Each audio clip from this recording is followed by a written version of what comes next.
Good time zones, ladies and gentlemen, and welcome to Talladega Super Speedway for round number 8 of the Racer Elite Tuesday Night Truck Series, right here on the Racers Elite Network, powered by iRacing.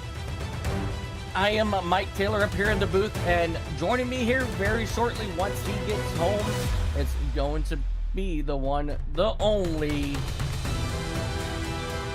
Matt Metler. He should be coming up here with me here very shortly.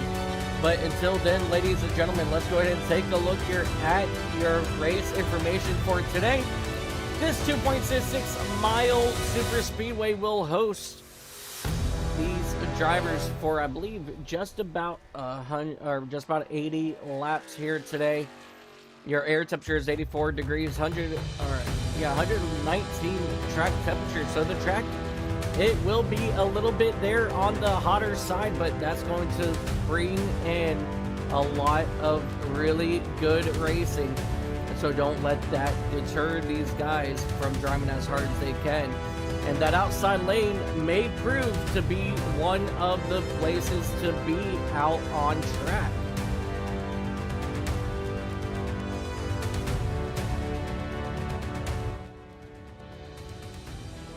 Sorry about that, ladies and gentlemen. Just realized that the music was a little bit on the loud side there. But these guys will have, I believe, a one pass repair, 4 additional sets of tires, 3 green-white-checkered, 75% fuel. And now, before we get going, let's go ahead and take a look here at your Truck Series point standings. Alex Teft, he is now on top of the point standings after taking away the point standing lead away from Blair Holloman, who missed out last week. But Blair, he is back here today, and he is going to be looking for vengeance on that number 43 machine. Right behind Blair Holloman, tied actually for second, it's going to be Andrew Teft in that number 98 machine, followed by Alex Gates in the 77 in that 01 machine of Sean Dunaway. Just about 58 points back here from your race leader. But if we're looking at the points, you know, everybody in the top 10 is still looking pretty strong here. So we definitely don't want to. So all these drivers, they still have a good, strong possibility of making it into the top 10 here. As we're going to go ahead and pull away from that, we're going to go ahead and take a look here at your current driver on the track.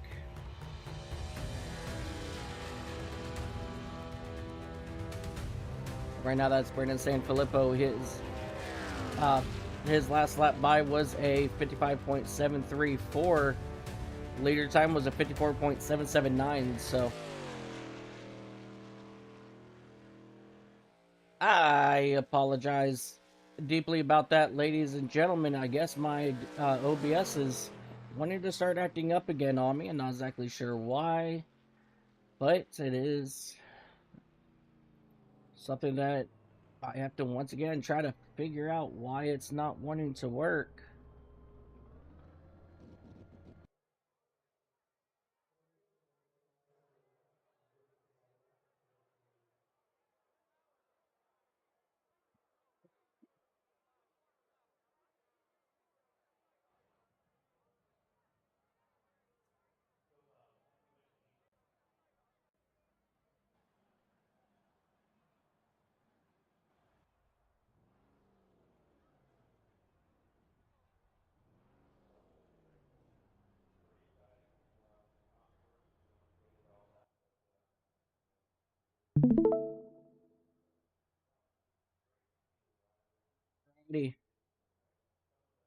Well, we got 75 laps here for you here today. And with that being said, ladies and gentlemen, your drivers are now down on pit road. They are going to go ahead and get ready to start rolling here today. And if you guys give me just one moment here, we'll go ahead and take a look here at your starting lineup for today's race at Talladega Super Speedway. As I'm trying to get my OBS once again repositioned correctly so that I can keep an eye on it, as everybody sees, it has been giving me just a small amount of issues. But let's go ahead and take a look here at your starting lineup for today's race.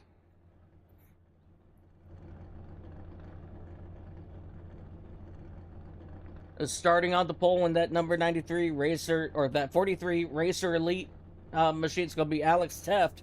He's going to be joined by Brandon Sanfilippo in that number 12.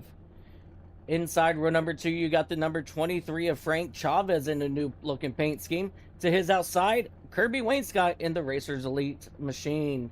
The 707 of Chris Scottsel, he'll be on the inside of row number 3. To his outside, the Cobalt driver number 6 of Brett Bray.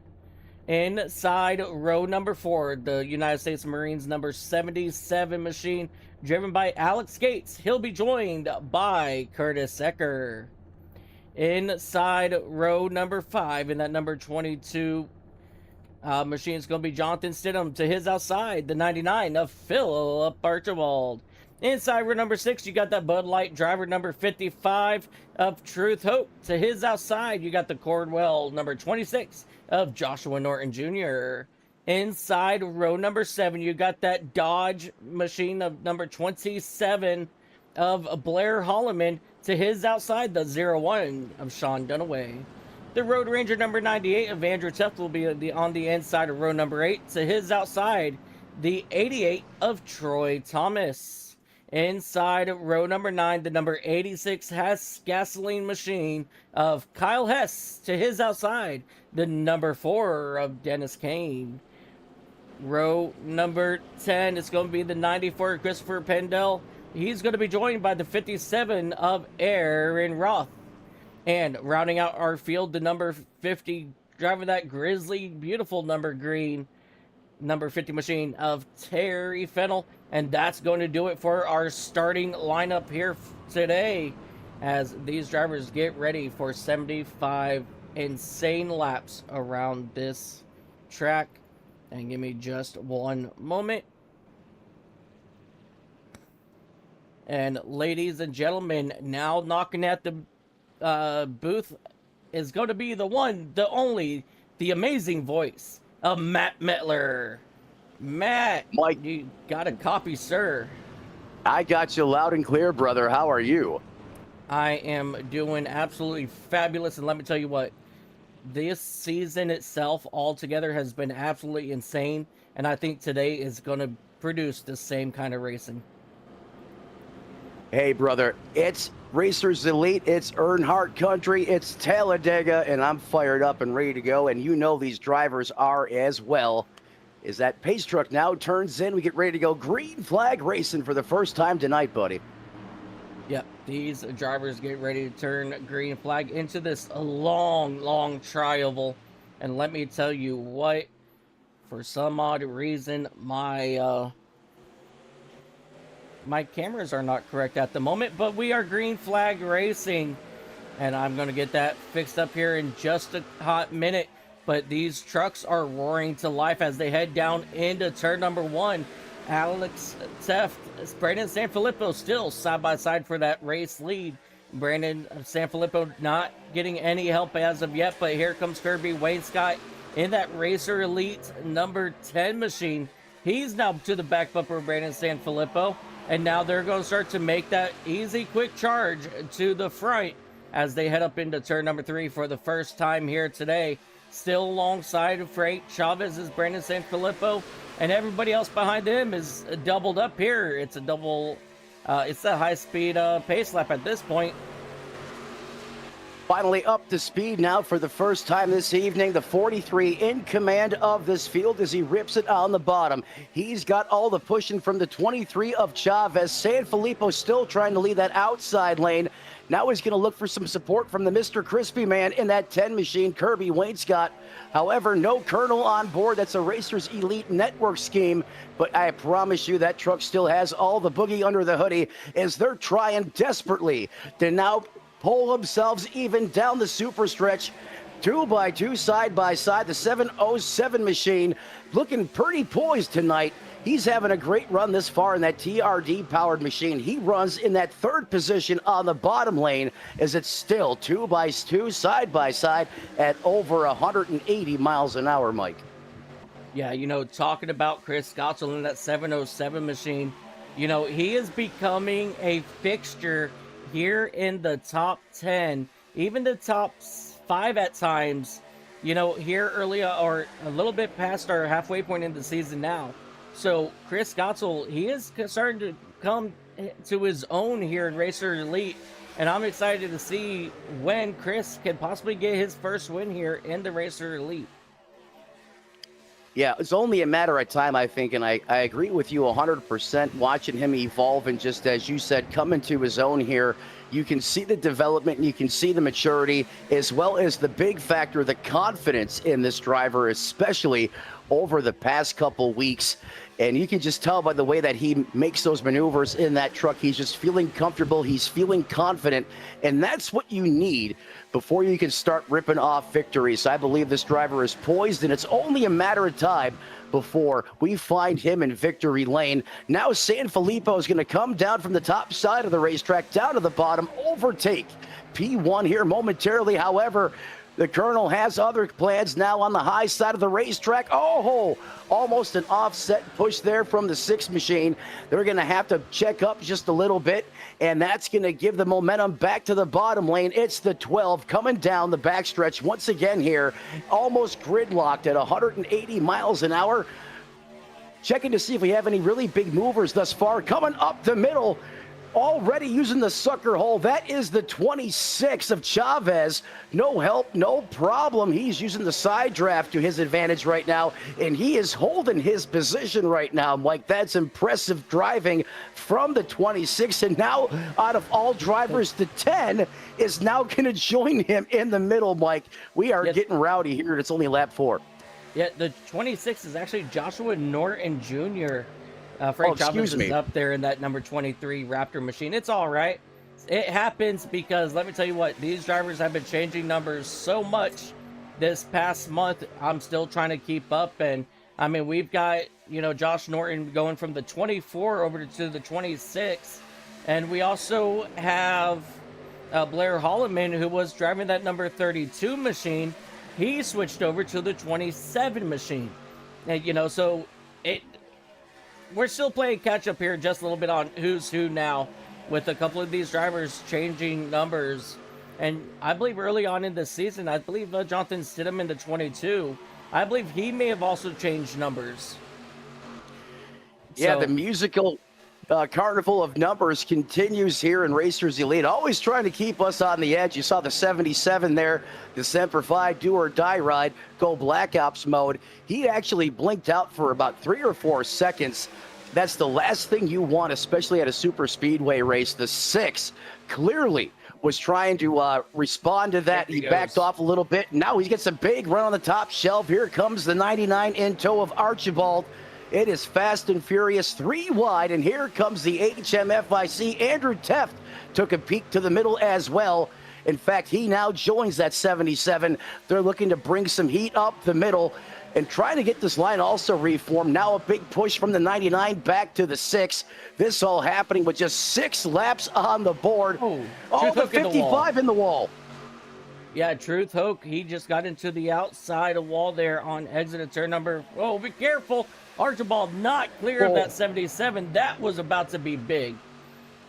These drivers are starting to get feisty here on lap 7 as we have 4 cars going 3 wide here in turns 1 and 2. And right up the middle is that number 98 machine of Andrew Teft. He will always try to find a way to get to the front, but just like that, that number 6 machine, he's dropped all the way back to the 18th. And actually, he was all the way up here back in P6 just 1 lap ago. And before we move on any further, I'd like to give it out to Sophie Silva over in chat. Hello, Sophie. How was your week? Well, 2 weeks. We missed you guys last week. And we do got a caution out. Oh, one truck, I believe, was upside down. I came back to Christopher Pendel, and his truck was landing back on all 4s. I don't know if he got airborne or not, but you know what? Let's go back and find out. I think the EcoBoost machine got some Eco air time there. 3 wide as we go back to the instant replay. Oh, he gets hooked, snookered up and over. Tony Hawk 540 Pro Skater mode. And then he's going to land back on all four. He's going to lock it down as he just went for a wild ride there in that Ford F-150. He's going to get the truck pointed the right way. And, Mike, I always say it's not okay to three-way at Daytona. And if you're going to do it at Talladega, you got to make sure you have the real estate to work with. And, oh, that is a dicey picture there as we go on board. What a wild ride for the man out of Ohio just moments ago. Yeah, definitely very tough there for Christopher Pendle in that number 94 machine upside down. But he's going to be able to make it all the way back around and catch up with the field, and he's going to be able to line up and do it all over again. Give me just one moment here, guys. We're going to take away iRacing from you guys here for just a brief moment, and we'll be right back.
Race fans, welcome back to Earnhardt Country here at Talladega, Alabama, where it has been wild here in the early going.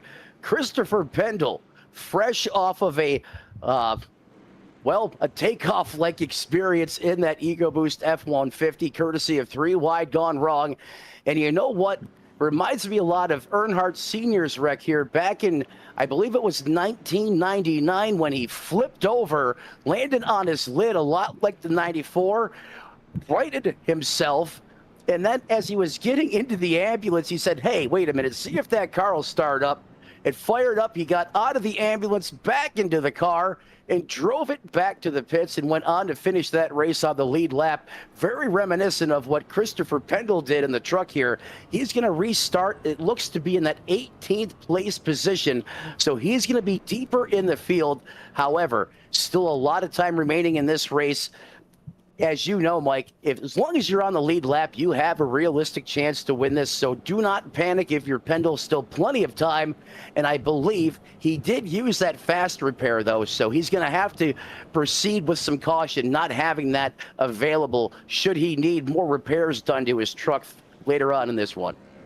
Yeah, absolutely. And also do me a quick favor, double check your trading paints, because I am showing a Gatorade paint scheme for Christopher Pendle. I am watching your stream, sir. And where do you see the Ford EcoBoost? I'm not kidding. He's running a Ford EcoBoost. I mean, that is a Ford all day. Well, yeah, I see that's a Ford. But I see Grant Lakes and Gatorade on it. Well, that... I don't have an answer for that. You would think I'd be seeing the same thing you're seeing. Well, I'm looking at my screen and I'm seeing what I'm seeing. I got an EcoBoost F-150 there, buddy, 94. Yeah. What color is the paint scheme? Says Great Lakes Sim on the tailgate. Great Lakes Sim on the up there by the A-pillar.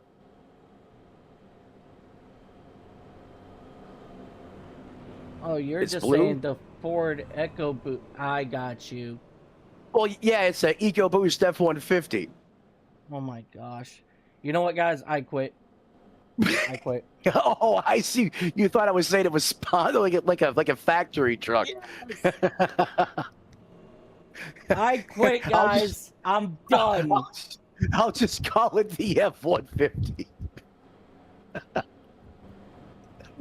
Oh man, Sophie, my week has been a very interesting one. Obviously, I'm still not all here. Oh man, that just made my whole entire day. Pardon my producer, ladies and gentlemen. Apparently, he spent too much time at the halfway house. Hey, over there at the golf course be this he weekend. might be lying. He might not be lying on that. I didn't go those back to 2 for the 1s. insane asylum. No, not that kind of halfway house. I'm talking on the golf course. Well, ladies and gentlemen, we're getting ready to come back green flag racing here at Talladega Super Speedway. Joshua Norton in that number 26 machine. He's going to lead the field back to the green flag here on lap number 11. And here he goes, gets a good jump. He's got that 22, Jonathan Stidham right behind him. And here comes that 43 machine of Alex Teff trying to fight back hard on the outside, not able to get there. And as of right now, that 707 of Chris Gotzel, he's going to almost get that 43 cleared. As you see Joshua Norton, he's going to go up top. He's going to pick up Alex Teff because, well, you know, and Alex Teff is going to abandon him 3 wide down the back straightaway. But no one went with Alex Teff. He inadvertently hung himself up to dry instead of out to dry on this one as he went to utilize the 3rd lane. Figured Chavez and company would go with him. Not the case. And now he's actually going to get, wow, what a break given to Alex there is a perfect hole for him to drop in. That never happens to me here as we're now back up to speed, kind of picking up right where we left off. It is now Stidham in the 22 as he currently is the control truck in this race.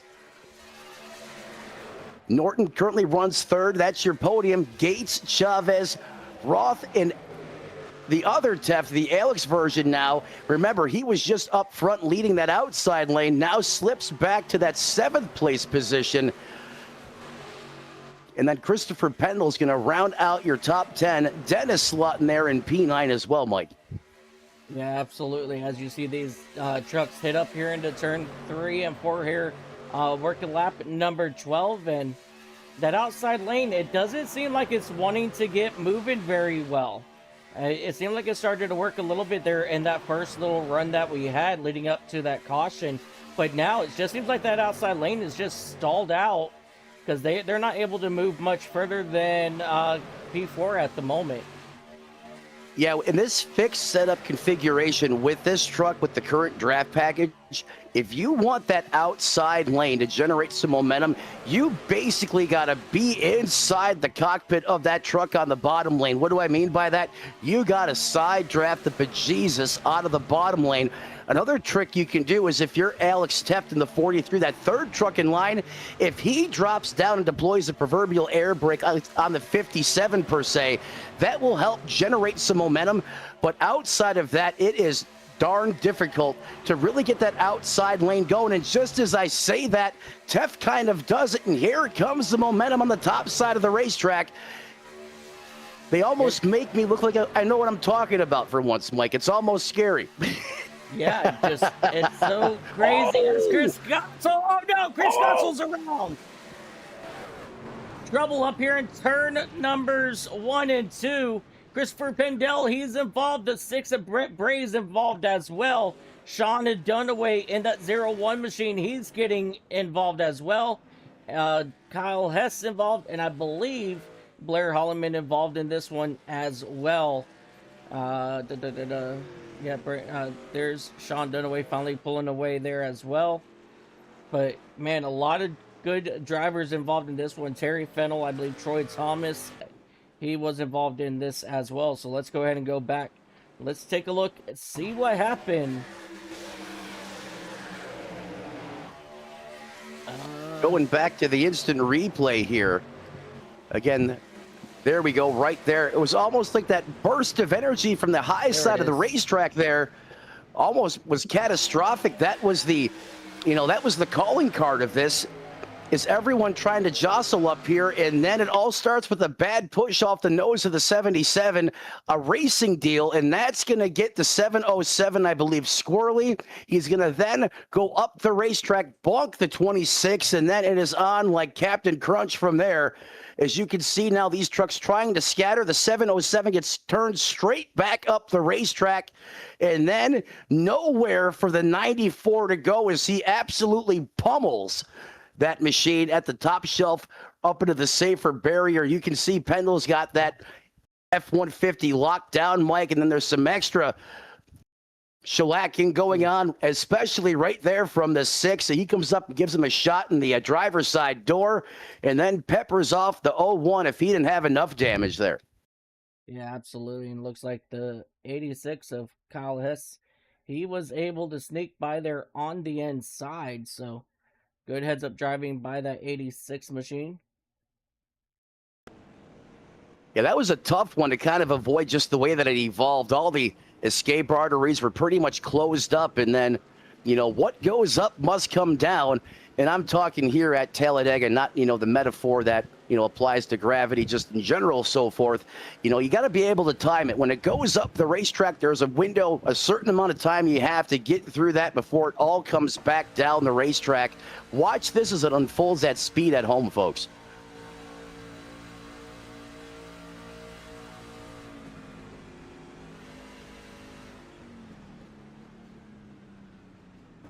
Trying to see through all the smoke, the carnage. It's like a scene out of Days of Thunder. He's going to bail to the grass. Actually, Kyle Hess would have been okay there, just flipping through the grass right there. Wouldn't really have caused any damage to his truck, but hey, that's fine. He wants to keep it on the asphalt. I get it. And then on board with Terry Fennell out of Savannah, Georgia. See, he just barrels right through the grass, no problem. Gives the grounds crew a little bit of help. Yep, that's what I call a strategic off-track. Sean Dunaway. You know what I call that? What? I call that fun. Oh, that's not. Sean had no idea those trucks were even there. I mean, that was like a military smoke screen thrown up in front of him. He had no idea he was even in it until it was too late.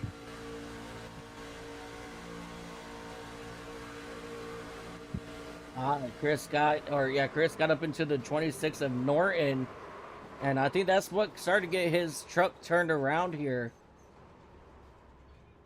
And then we're going to look at one more on board here with Brett Brain, this number 6.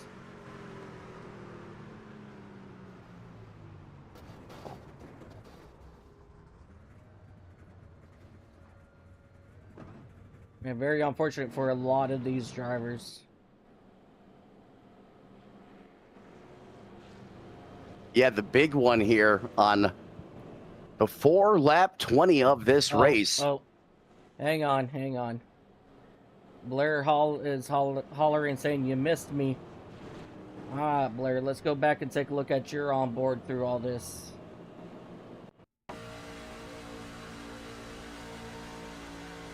This could potentially be the Code Brown moment of the evening as you're riding on board the Dodge. Or the Ram, excuse me. Yeah, you're right, the Dodge Ram. Okay, so Blair was not involved. He was able to slow down his way. Blair, that wasn't exciting. You threw it in the creeper gear. I was all pumped up for some insane miss, and Blair, you chicken. No, I'm kidding. No, sometimes that's exactly how you do it. You just downshift it and just let that thing crawl and let everyone else just basically be a part of the big one in front of you, as he currently resides in that 11th place position. The man out of Middletown, Pennsylvania, knocking on the back door of the top 10 here as we get ready to restart this thing Lights out on the pace truck. That means we're going back to the boogie. This time by. Yeah, absolutely. As we get on to the go-go pedal, once they get back to the restart zone, everything's about to go. Roof cam, I ain't wide open till the end.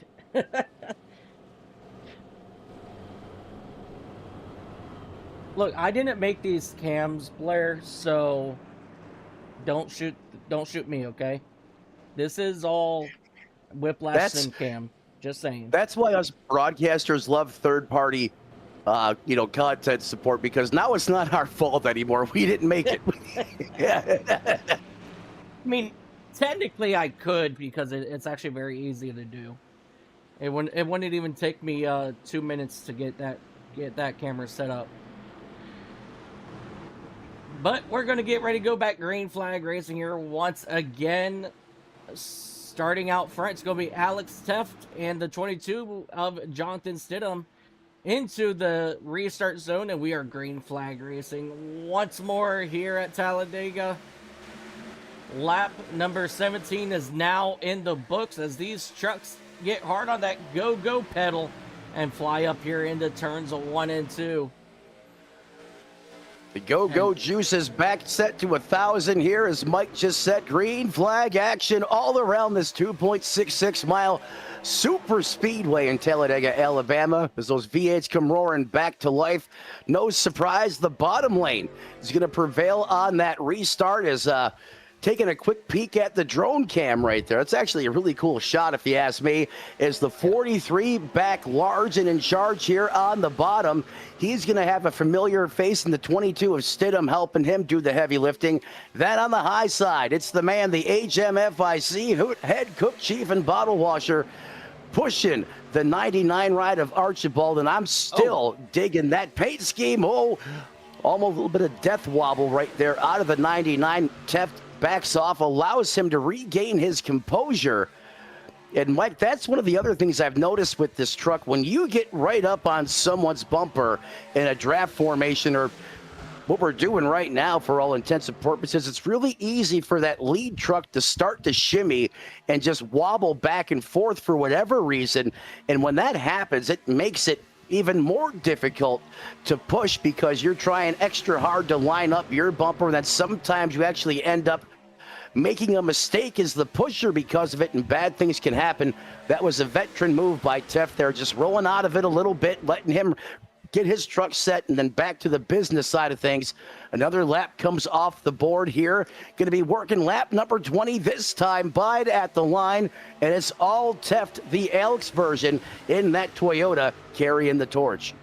Yeah, absolutely, as they head back up here into turns 1 and 2. And from my experience in the super speedway races, is when I am pushing, one of the biggest things that the drivers in front of me do is they try to mirror drive, kind of similar to what you're seeing right now out of Philip Archibald in that 99 machine in front of Andrew. He's rear view mirror driving, trying to make sure the back of his truck is lined up with that front end of that Ford. I am always hollering on the radio, just stay straight. Let me move around. Let me get my front bumper to your back bumper. Your job, just to hold that truck as straight as you freaking can, because when I bump you, I'm going to bump you hard. Yeah, I agree with you 100%. You don't want a mirror drive if you're leading. If you're on that bottom lane, paint that double yellow line. Let the guy behind you, as you said, do all the navigating, making those minor input corrections. And you guys, 98.89% of the time, will be better off. Very rarely should you mirror drive, and I leave that to the pros, the upper echelon of super speedway racing.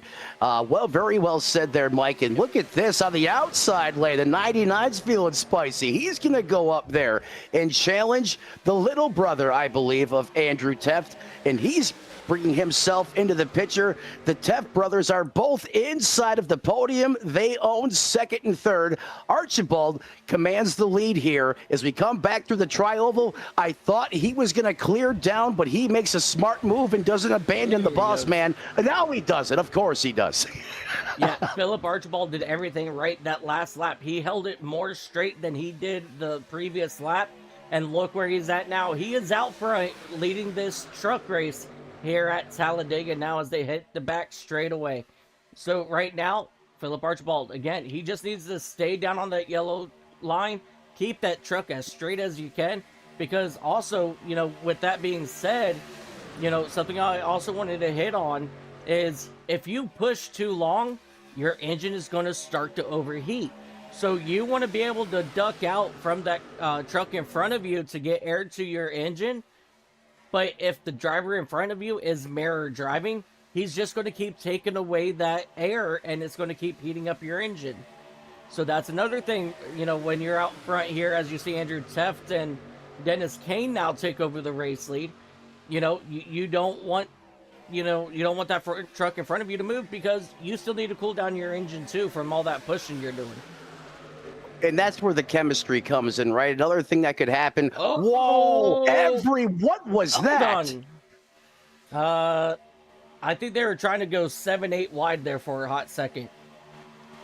That looked like something at an air show you would see by the Blue Angels, just the way that evolved. It looked really cool, but I got worried. Everyone just kind of offset, staggered, and just went up to the high side of the racetrack there. Andrew Teft now in control. And look who he passed for the lead. The truck he was pushing there on the top shelf of the racetrack. And to your point, the 99 did do everything perfect in that sequence. However, I want to remind everybody, Andrew Teft never forgets, and he'll remember that later on in that race. Anytime I'm out there with Andrew plate racing, the last thing I want to do is abandon him after he helps me advance my position, because he takes note of that stuff. We'll see how this evolves later on. But it's Andrew Teft in the 98 piloting the Ford. Now it's Sanfilippo now running out your top three. That's your podium. Archibald, the nitrous cowboy. Troy Thomas now furthest forward. He's been up to fifth. Alex in that sixth machine is in that sixth place position. Stidham, the 707, Wade Scott, and Chavez, your top 10 as they run right now. As we take a look here back to that 99 of Philip Archibald, he was pushing all over that back bumper of Andrew Teft. You know, as you take a look here at Andrew Teft, he's pretty much running on that white double line.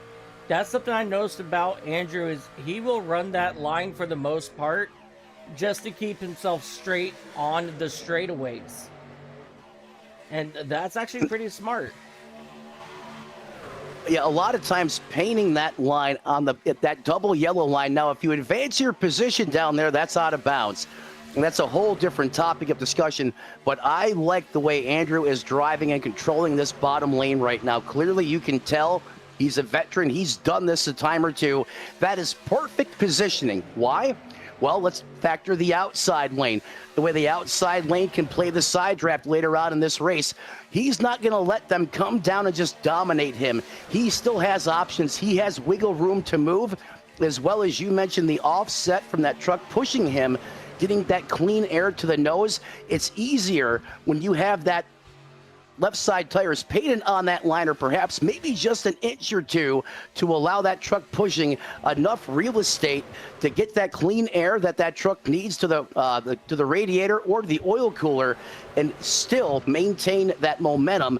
Teft doing a masterful job right now as he now sends it back up to the high side of the racetrack. It's still all the 98 here as we work lap 26 out of the 75. Well, there goes that camera. Hey, we found the golfer camp. Heck yeah. I love my cameras that are down on the track like that. Me too. It almost looks real. Oh yeah, so like, for instance, oh, look out. 3 wide for second. And it looks like that 22, Jonathan Stidham, he is stuck in the middle lane at the moment. But now here comes help out of that that 707 machine of Chris Gottsel. Now he's starting to make his way up through the field. Whee! As we lose that camera as well, back to turn 4. It's almost like we're doing a crank it up session right now with these cameras and, doing a great job of capturing all this 180 plus mile an hour action around Talladega Super Speedway. If you've never been to this track, I highly recommend you go to it. Pictures on TV in the sim just do not do it any justice. Those 33 degrees of banking in the corner are unlike anything you will ever see, throughout the course of racing around the world. It is just something to witness, up close and personal, kind of like this. The 43 literally welded to the bumper, or the tailgate in this case, of the 99, gives him a nice shot into the corner. Taking a look here, I believe this is Andrew Teft. Andrew Teft in an all blacked out racing suit. I forgot I did that to some of these cameras. Oh, look at that helmet, guys. Let me get rid of that for a second. Look at that helmet. That's so pretty.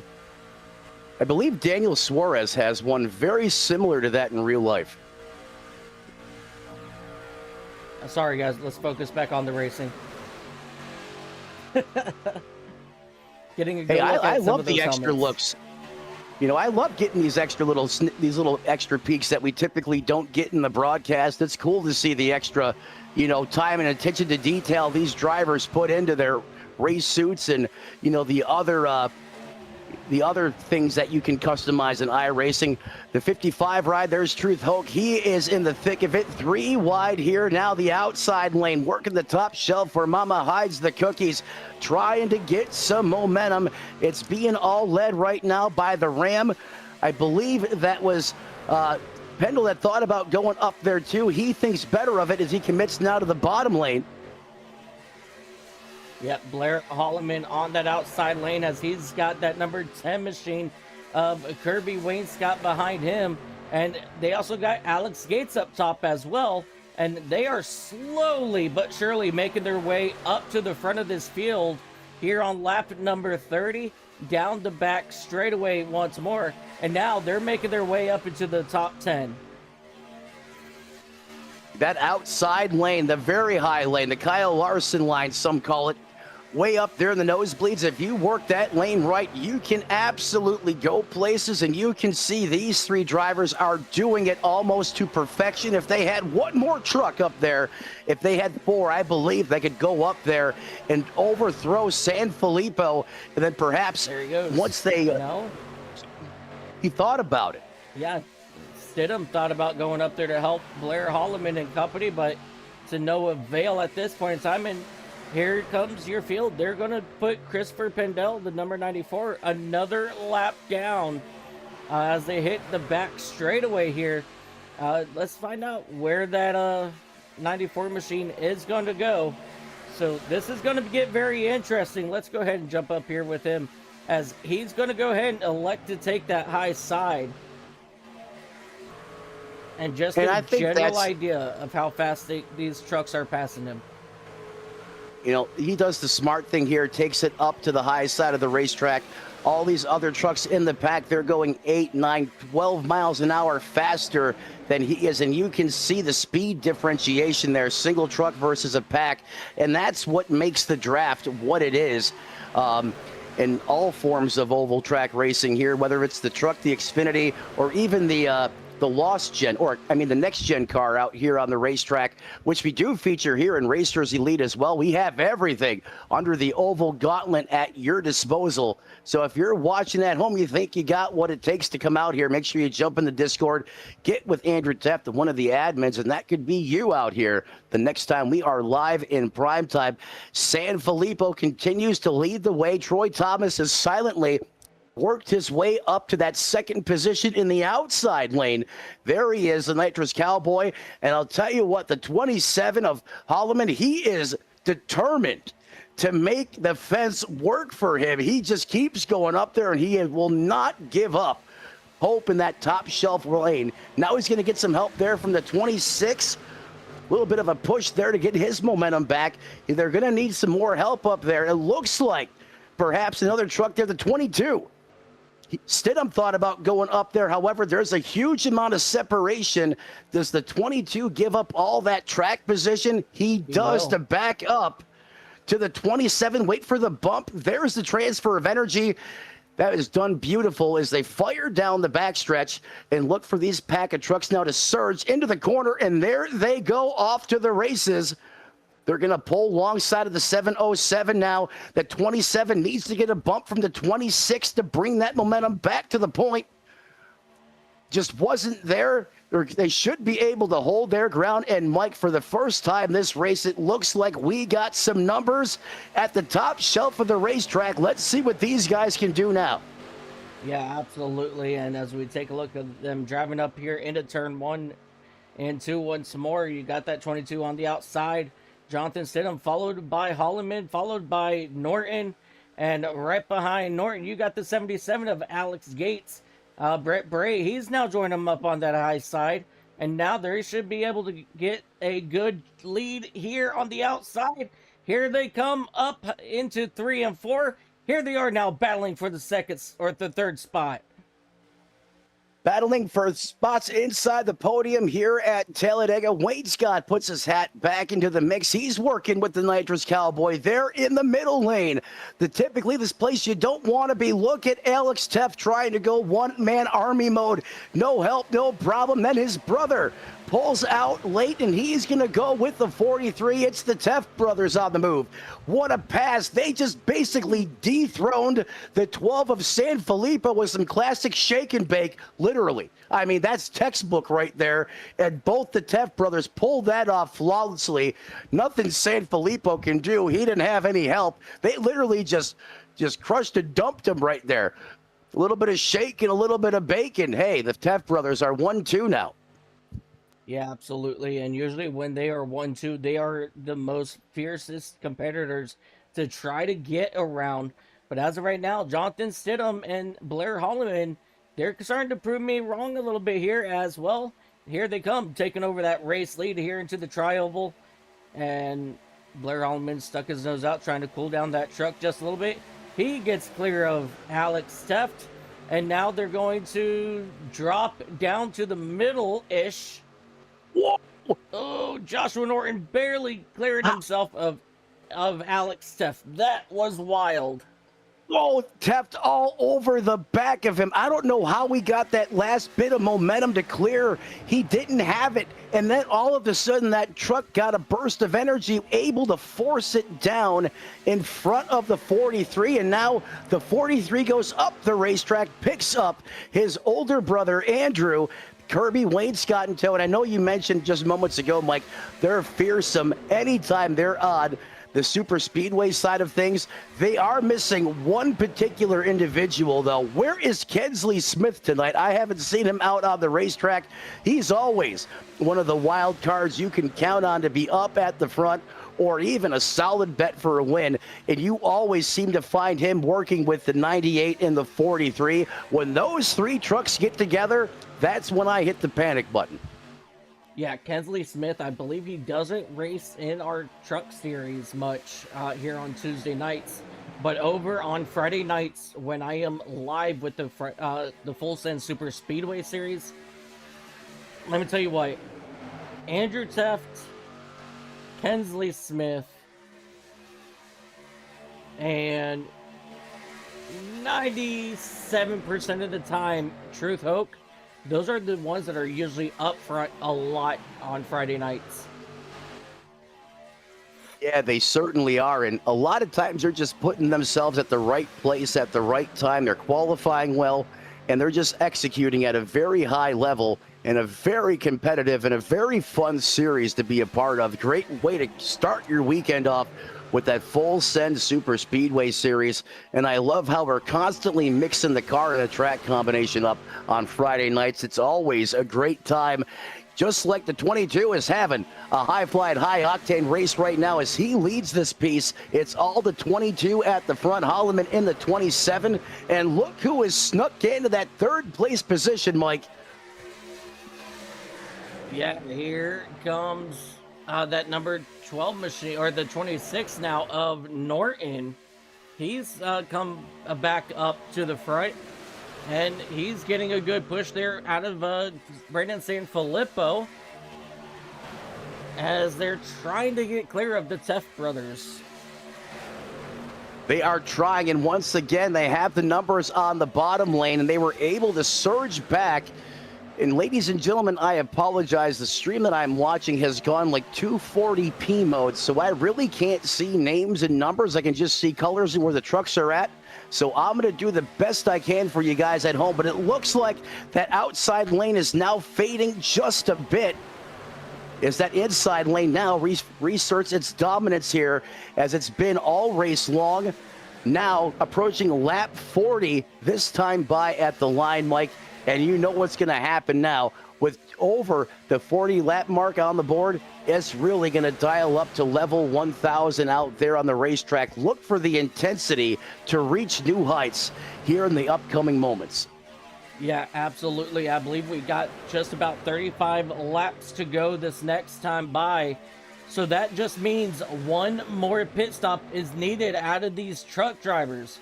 So depending on how much fuel they currently have, how long are you going to want to wait? When do you want to come in for that final pit stop?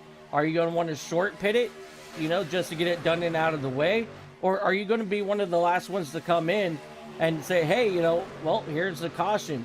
But with that, because you most likely will not go a lap down, it's a risk of not coming down early with others. So it's definitely going to be a big game of when and where you're going to come down. I agree, Mike. And for me, it all depends on the numbers. And of those numbers, what drivers make up the matrix that are going to pit with me? Do they know how to attack pit road? Do they know when the braking points are? Are they going to, align their entry according to their pit stall? All these things matter when you're talking about green flag pit stops at Talladega, Daytona, Atlanta. Yeah, they've just ruined that track, in my opinion. I don't even consider that a super speedway. But that all those factors matter, and I would love to see a green flag pit stop here, because it really shakes up the running order, and in my opinion, probably the most underrated feature of these super speedway races are green flag pit stops. You can really generate some big time distance between yourself and the fellow competitors out there on the racetrack if you can execute in a group. Keyword coming on and off pit road. Now lap 42 on the board.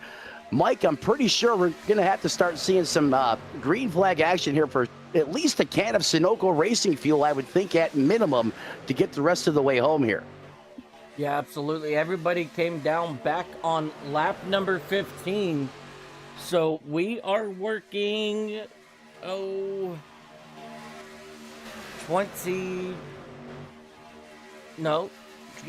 just about 27 laps now, I believe. That's just me doing math off the top of my head. But if they're running, the amount of fuel that were showing, which I believe is like 75, these guys can only go maybe 2 or 3 more laps. But if they are actually running a full tank, well, we could see them coming down in probably about 10 laps or so. Thank you for that, Mike. I appreciate it. And you can... another telltale sign as pit stops are about to start happening. Look for these drivers to cycle all down to the bottom lane. You really can't, pit from the top shelf of the racetrack. I mean, you could, but I wouldn't recommend doing it, as typically bad things happen. And you can see the urgency right now out there on the racetrack. It's starting to dial down in the intensity. Another telltale sign, I think, that these pit stops are going to start occurring sooner than later. Here, as we're still under green flag conditions, the Teff brothers are still locked stem to stern on the top shelf of the racetrack. San Filippo was your leader, slips back to 6th place. Troy Thomas currently resides in 7th. Dennis Codd in 10th. Pendle, the 94 machine, his race just continues to get worse for him. And I believe he is being scored as the final truck right now on the pylon in that 21st position. A rough day for the 94. Yeah, the 94, I believe he has actually packed it up for the evening. Something caused his engine to quit running back on lap 31. So that flip that we saw out of him back in the first caution, it definitely made his truck go haywire. And unfortunately, they did have to retire that number 94 machine. But right now, everybody else is still out here on the lead lap. You know, and that's impressive given the big one that we had at the front of this piece, you know, about 25 or so laps ago. I mean, everyone pretty much right where they were before all the fireworks happened here on the racetrack. You know, now these guys are starting to get racy again. I thought we were going to start to get that configuration of green flag pit stops, but, you know, some of these drivers have other plans. The Teff brothers have relit the wick on the, you know, on the supercharger, per se, on the high side of the racetrack. They're back going on the attack now as they're looking to put that Toyota, Chevrolet, and Ford, all three manufacturers represented in the first three trucks on the outside lane. Look for the nitrous cowboy there, Troy Thomas, to perhaps work with the Tefta brothers on the high side. However, he is leaving a good amount of space in between those trucks right now as we're still side by side going through the tri-oval here. Another lap comes off the board, one lap closer to, you know, green flag pit stops. I don't think they could go another 30 laps. That would be just about impossible. Yeah, absolutely. These guys are definitely going to have to come down pit road here very, very soon, as we got 30 laps remaining here at Talladega.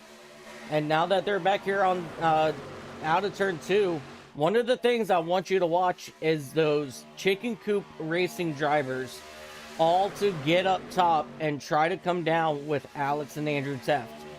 So usually once you see all those trucks get in one line, you know that everybody else is going to come in, or they're going to try to make their way to the bottom, and they're going to be the first ones to come in. Absolutely. Very well said. However, some of those chicken coop drivers are still working that second lane. They're going to have to get down. Now Sanfilippo trying to force his way down to the bottom lane. He does. Forcefully makes a spot for him to get down. I don't think the 99 was ready for that. Had to deploy evasive action as it got spicy in the cockpit of his machine just moments ago, as the 12 was making it a point to get down. Oh, someone just went up and blasted the fence.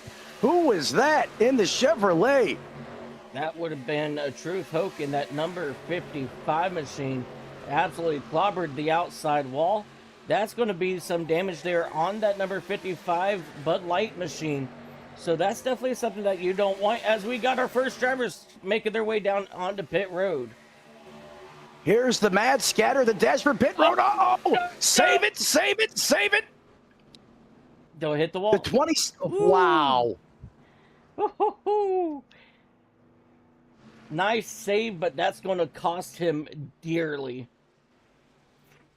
I got to check my blood pressure after that one. I don't know how he didn't take anyone else out himself and kept it off the fence, but that is going to throw a curveball in this group of trucks pit stops as we're looking. Well, there's a brake rotor on the cutaway truck there. Down and away now, the jack drops. 3 trucks now rolling. Looks like you're going to have a pretty good group of trucks here. That 707 is going to want to fall in line right. Hopefully they don't race for it. There you go. Now it's all about getting up to speed, and Frank Chavez going to get left on pit road there. Perhaps took tires and he didn't mean to. And the 26 of Joshua Norton, he's really going to have to drop the hammer to try to stay with that group, as now the second wave comes down, led by Teft & Company. He's going to lock it down into the box here perfectly. Crew's going to come over the wall. Should just be fuel only, or if any tires, left side tires. Typically, you don't have to wait additional time for left side tires if you're at least taking 1 can of fuel. Dodge now down and away. He's going to be the first one exiting pit lane. There's the 12 of Sanfilippo as well. This group doing a better job, I think, of leaving pit road together. Let's see if that translates to track position when we cycle back through all of this happening with just 27 laps to go. Yeah, absolutely, and we are still in the thick of everything. You know, we're going to go back green flag racing with just about 25 laps. Oh, man. This is just crazy, man. And I just said that we're going to go back green flag racing. What am I talking about? We are green flag racing. When they get, let me rephrase what I was saying. When they get back into their bunch, we're going to have roughly 25 laps. That's what I was going for. We'll go with that, brother. Go back green flag racing. But Blair Holloman, he's made his way up here into the third position now. Wayne Scott out there by his lonesome. Did the 10 pit? Curtis Ecker got caught speeding on pit road. And yes, Kirby Wayne Scott, he did pit. And so did Truth Hoke. But Truth Hoke is now getting passed by Blair Holloman, Andrew Teft, and Alex Teft. And now Truth Hoke is he's going to grab hold of these guys the best that they can. But he may also just fall back here to Jonathan Stidham.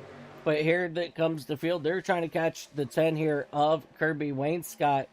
Any other time, that'd be a great thing. But Wayne Scott must have got John forced to launch the truck off of pit lane because he shot out to like a 2.5 second lead, which is great anywhere else but here, because now this group behind him, they're going to have a ton of mojo. And is Wayne Scott going to yield to the high side, or are they going to check up and pick up the 10 here? Looks like they're going to check up and pick up the number 10 down the back straightaway. Now we got pretty much 2 packs moving here. And then we got three groups of 2 and further on back. So right now we got a pack of 4 here in your race lead. And then a good chunk here right behind them. And as long as they can stay single file here, they should be just fine. At least you would think. Anyhow, that's supposedly that's how it works. And we've seen a thing or two happen that we didn't have necessarily in the script. The 55 is going to get shot to the high side of the racetrack here. You can see some damage in the camber area, some wheel damage for the 55. Perhaps that's part of the problem. That truck's just a little bit off pace right now, and he's going to try to hold on to this lead, or the tail of this second group here. Everyone chasing Wayne Scott, leading this primary group of cars. It's Wayne Scott, Holloman, Teft 2, or Alex Teft. And I believe Stidham and Thomas, they're going to lead the second group right here. They're all trying to work together to run down that Group A. You would think with the numbers, Mike, they should be able to, but they have a phenomenal group of drivers here in this smaller cluster of trucks. And, if you ever wonder what your competitors think about you, I mean, Kirby Wayne Scott should be smiling right now. You just had some of the best plate racers in this league trust you to lead this piece. They woed up for you. So if I'm that driver in the 10, that's a big sign of respect there, as they didn't just, hang him out to try and pull around him, make him, drop in line. They trust him to get the job done and lead this train, in the closing laps of this race. That says an awful lot about the driver inside the cockpit of that Toyota. Yeah, absolutely. And I just want to point out, first, third, and fourth, currently as they run, are Chicken Coop Racing, with Blair Holloman with Zoo Yost Racing. When Yost is not racing with us, Rob Yost, I think his name is. Sophie, let me know if I'm wrong. Rob Yost. When he's not here, he is pretty much an honorary Chicken Coop member driver, Blair Holloman, in that 27 machine. So having these 4 team up like that, Blair not make a move on Wayne Scott, ultimately, that's a teammate decision right there. And they're like, let's get us 4 together. Let's start moving up through the field. Let's try to pull away from the second pack. And no disrespect to the other, Chicken Coop drivers. But right now, this is the best 4 Chicken Coop drivers that we have. And that's a lot for me to say, because I'm not going to lie, I'm a big Sean Dunaway Hello Kitty number 01 machine fan. But Sean he's had an up and down season so far in this Tuesday Night Truck Series. Right now, he's not looking to be able to make himself a 3-time truck Series champion, let alone back-to-back Truck Series champion. So, right now, this is your best part of that chicken coop team. They're actually going to pick up a bonus here. They're going to snag Chavez in the 23. He is not on the lead lap. He is one off the pace. However, it's a game of numbers, and this group just picked up another pusher in the train. Chavez, very capable of, helping this cluster of trucks here, pick up a little extra pace, and you can see he is now dropped in and assumed the caboose position here in this lead pack, and that's only going to help them and strengthen their lap time around this 2.66 mile oval. Look at the 8. The 8's now going to potentially join this matrix as well. Everything going in favor for Wayne Scott and company at the front of this thing. I mean, I typically don't have this type of luck, but if you want it as a driver out there for Chicken Coop, or perhaps one of its satellite teammates helping, your overall collective effort on the racetrack, you're hitting on all cylinders right now. You just got 2 additional trucks by virtue of just location on the racetrack. They're going to able to stick to this pack. They didn't drift back to that second group, and you can see that gap is widening out now. But the addition of the 23 of Chavez and the 8, this lead pack is now starting to step away from Group B just a little bit. Yeah, absolutely. And ultimately, right now, 6 out of the 7 cars, or the... They're doing the Indy Snake. That wasn't good. Was this 6? Yeah, so 5 out of the 6 drivers right here in this lead pack are Chicken Coop Racing drivers. Pretty much the odd one out is that 23 machine of Frank Chavez. But, we still got 18 laps to go this time. Anything can still happen. It is far from over. If you think you know what's going to happen, folks, don't turn that dial on your YouTube channel. How many times, Mike, have we said we know what's going to happen? We've said this a million times. And then, a late race caution. Then the next thing you know, you're going all the way into the overtimes, and you have a wild finish here at Talladega as we're trying to get down here to the single-digit laps. These are some of the longest laps for the driver like Wayne Scott, like the Teff brothers, who are just trying to trim the fat off the board right now. No one wants to see these laps click away faster than this group that is leading and in control of this race. On the flip side of the coin, the pressure is starting to mount now if your drivers like Gates, Roth, in that second pack of cars. In fact, they are doing exactly what you don't want to do. They are 2x2 side by side. Apparently, someone wants to change the running order, and apparently everyone was not in agreement here, so they're going to race for it. This is only going to help the lead pack, as we're now 2x2 side by side. The Marines giving a big assist there to San Filippo in the 12. And if I'm a betting man, they probably want that 12 out front, and that's exactly what they're going to do. The problem is, how much ground did they lose in that exchange? Instead of working together, they had to go up there and race for it. Now they got the 12 carrying the torch in this group. Let's see how long it takes them to cycle this out, though, as I believe they probably coughed up at least a half a second. Believe it or not, they have actually gained just about a half a second, Even though they were side by side there. Done. Because I sat there and I watched them go from just about 2.8 seconds back down to 2.4 seconds back. While Does that happen? I don't know. I don't know how that happens. But I was watching it live as it happened. They were actually gaining, and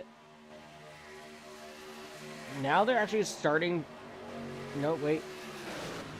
Yeah, they're slowly getting on the front pack here. So getting Brandon Sanfilippo out front into that 5th position might have been the best call that these drivers have. Oh, I agree with the move there. I know putting the 12 out in front was a good idea. He's really good at leading, and the 77 is a stout pusher. So that changeup makes sense, but I can't think of a time when we've ever changed, control cars, per se on the racetrack in this configuration, and we gained time, especially racing 2x2 side by side. But hey, folks, I know nothing. Don't listen to me at all. Moving forward, we'll see how this one shakes out with just 15 laps to go. Everyone chasing down Wade Scott Holloman and the Teft brothers. Sanfilippo in the 12. He's going to be leading the freight train of the incoming, trying to get the afterburners lit here for a late race push to go up there and make a race of this with just 14 laps to go, this time by at the line. That deficit at the line as they come through the tri-oval. The 12 now at the start-finish line. They're at about 2.687 seconds that time by at the line. They lost. To get the... Yep. Maybe they should go back to 2x2. Yeah, go back 2x2, guys. That seemed to be better. Oh, I can't believe I'm... Hold on bad to push. it. You can tell they are pushing with everything they got. I mean, they almost sent the 12 up there for a meeting with Dale Sr. That's how hard these guys are pushing right now, trying to run down that lead pack. And this is where, Mike, this is a situation where there is some risk because of how hard you have to push. On the straightaways, sometimes you got to run 3-4 trucks deep here, stem to stern, and then you just lift ever so slightly in the corner to give yourself just a little bit of real estate. And then you're back to being gridlocked, trying to get maximum mile an hour out of your effort.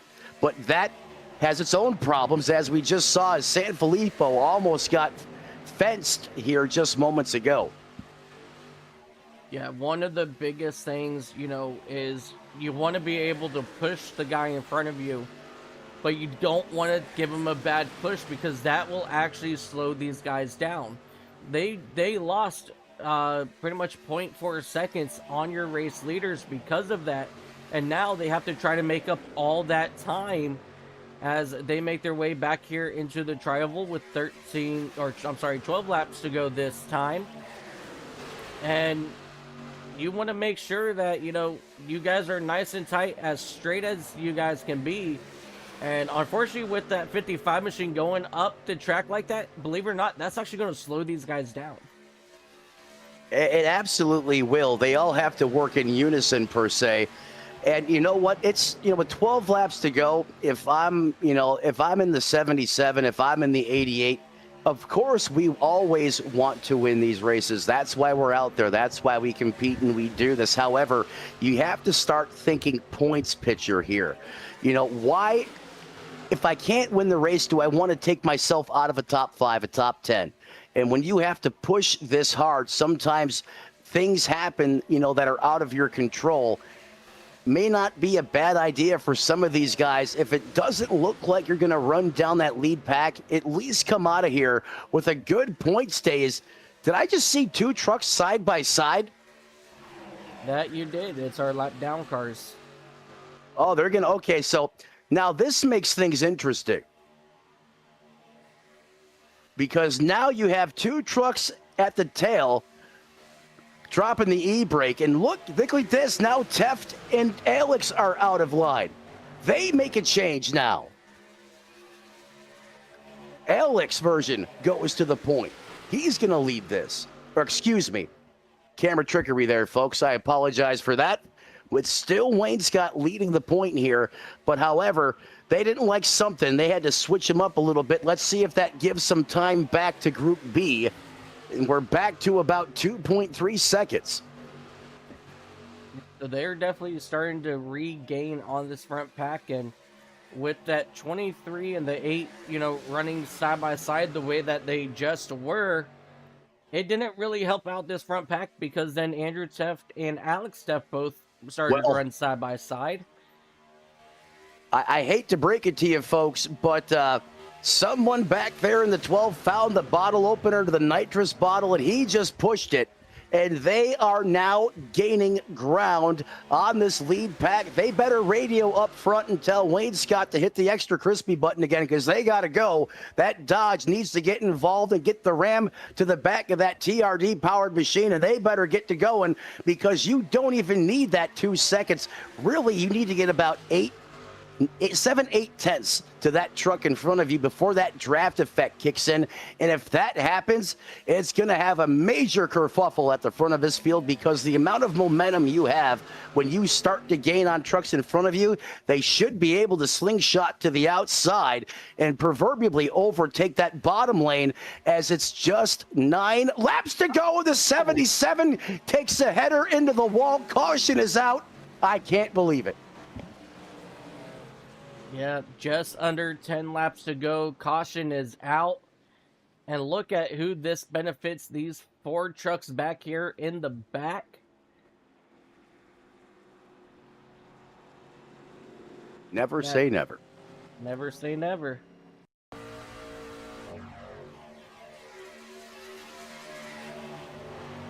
Yeah, it looks like he just got a bad push from that 57 machine.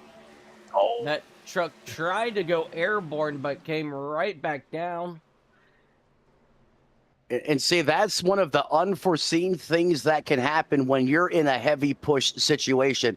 They're doing it right. Those trucks, when they come off the corner, that energy has to be transferred from the trucks deeper in that group of trucks. So he's got to bring their mojo back to the 77 and then so forth. The problem is he gets out of line here, and when he goes to make that transfer, he's going to hook him right there. And in this situation, you cannot lift. It stinks, but you just cannot lift, because what happens is, and I've been on the other side of this, if I'm the driver of that truck doing the pushing and I do an offset push, if I lift, well, guess what happens? I'm in that wreck too. If I keep my foot in it hammered down, I have a much higher probability of coming out the other side. However, very unfortunate turn of events here for that 77. He was having such a good run. It's a matter of inches. They got it wrong. Someone had to pay the piper, and unfortunately, that was the Marine 77 machine. Is now anyone could win this thing. This is a whole different race now, buddy. Absolutely. And Curtis Ecker in that number 8 machine, he's going to get the lucky dog this time by. So, good job for Curtis Ecker. He'll bring him back onto the lead lap, and that will only leave Frank Chavez back in that 20th position. The only car 1 lap down now. But we could still have another caution. It could still happen. Tell you what, they better get the team therapist on the radio and get a hold of Wayne Scott. He's probably madder than a Keebler elf that got demoted to Fudge Packer seeing that caution come out. Oh, yeah, couldn't agree more with you on that. And like I said, our lucky dog for this caution here is going to be Curtis Ecker in that Family Traditions RV Rental number 8 machine.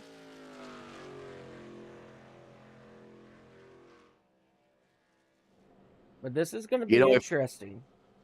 If I'm Wayne Scott, I'm sitting there going, how am I going to lose this race? All the confidence that I had, I had the Teft brothers behind me. I had some of the best plate racers in Racers Elite working together collectively at one. Everything is going our way. And then, sure enough, caution comes out. My confidence now is instantly gone, and my focus has shifted to how am I going to lose this race? That's the mental side of this too, folks. It's not just what you see these trucks doing on TV or on the stream. It's now the mental aspect, the mental chess game, if you will, because I promise you, Wayne Scott, even though he's currently listed as P1, I guarantee you he doesn't feel like that right now, because now he has a frenzy of what ifs going through his head. How am I going to win this race? And that's when you can make mistakes on the racetrack, when you have these huge shifts in momentum or these late race cautions just on the heel of lap 70. So we're not going to have a natural green-white-checker, but we're definitely going to have an old school, Friday night shootout at the local track, like a last chance qualifier, if you will. And this is going to get rowdy here, Mike. This is going to be epic. Oh yeah, absolutely. And this is just going to be an amazing restart. You know, we've got Kirby Wainscott and Blair Holloman on the front row. Either way you go, you're going to have one of the Teft brothers behind you. Exactly. Who would you want behind you? Andrew Teft or Alex Teft?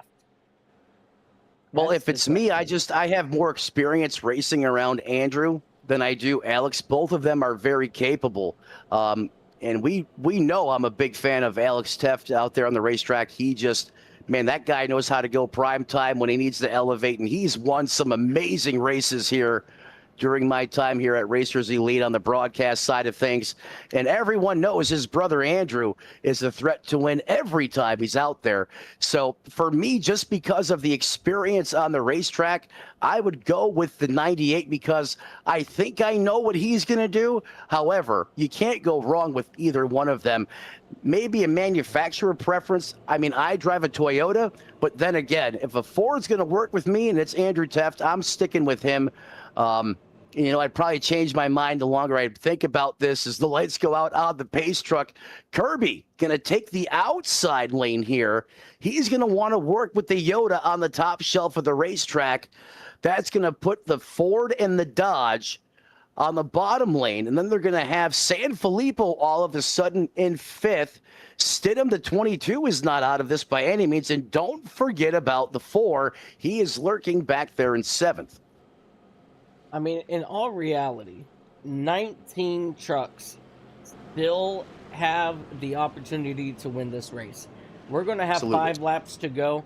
Ladies and gentlemen, if you haven't done so yet, you better sit down. Better pull your belts tight because let me tell you what, it's about to get insane here at Talladega Superspeedway. It's like the calm before the storm, right, buddy? In the middle of an eye of a Category 5 hurricane, all is calm, not for long. That is not fun, by the way. It is not. But been there, done that. It is not fun, and it's not going to be fun for these drivers as well because let me tell you what, that pace truck is coming off. The calm of the storm is now brewing. It is just going to be a matter of time. Let's see what these drivers can do. Kirby Wainscott on that outside will bring the field back to the green light. And we are green flag racing here once more as you see them start dialing up through those gears. Kirby Wainscott getting one hell of a jump there on this restart with Alex Teft behind. And Wainscott, he's going to abandon Alex up top, but he's got Jonathan Stidham up there with him. But that 27 machine of Blair Holloman, he's still trying to get out and clear of Alex. And now Kirby, he's going to get up in front of Alex. Alex, he's going to dive down. Whoa. And so will Wainscott, but no, he gets turned. Save it, save it. Oh, Captain Crunch strikes again. Oh, no. This is what you don't want to see. This is what can happen. I just said moments ago, Wainscott was going through his head, how am I going to lose this race? And I'll be darned if he... Man, I feel bad for Kirby right now. That stinks to see that happen. Alex, the 43 is well involved. The 43 towed it to pits. Just like that, up in smoke. 5 minutes ago, you were on cruise control. He had to lift, not to... What was I saying about checking up? This is why you cannot be a good teammate and check up, because then you get your race taken away from you as well. Yeah. I have been in that position so many times, and you want to lift, you want to do the right thing, you just can't in that situation, because guess what? If you lift, someone else isn't going to, and then you're right in the thick of it. In the words of Ludacris, be like poof, truck be gone. I mean, it's over just like that.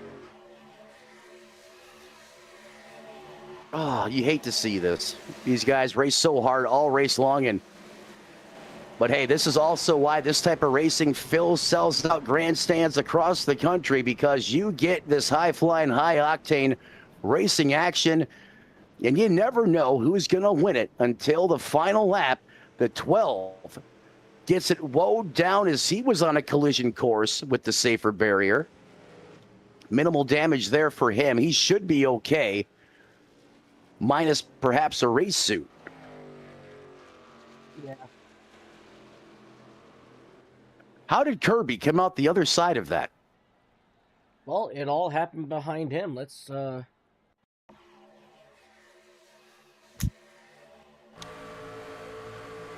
Did the stream glitch? That's exactly what happened. I thought he got sent up into the fence there. And it does. He rolls through it just fine. Does that say Nitro Nuggets? Oh my.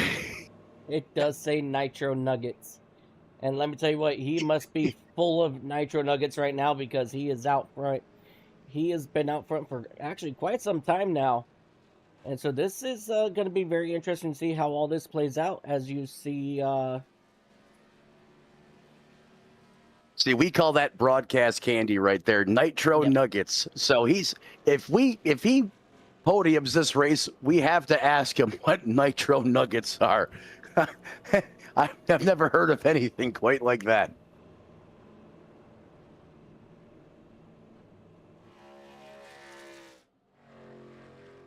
This does give me an idea, though, for future reference.